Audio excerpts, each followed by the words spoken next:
Енді мен жаңа бұл мәселе туралы жалпы сұрақ қойдым, тиісті министрліктердің пікірін білдім.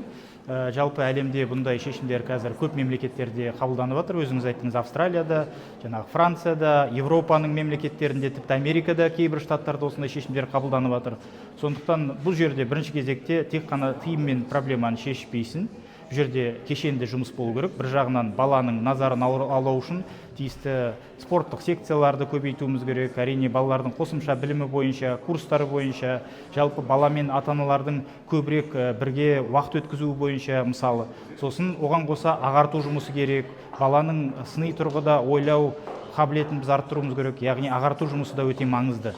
Бірақ сонымен қатар мысалы, егер 4 жастағы бала, 6 жастағы бала әлеуметтік желіге тіркелсе, әлеуметтік желіде кез келген ақпаратты алса, ол қаншалықты балаға пайдалы, қаншалықты баланың денсаулығына пайдалы деген сұрақ заңды.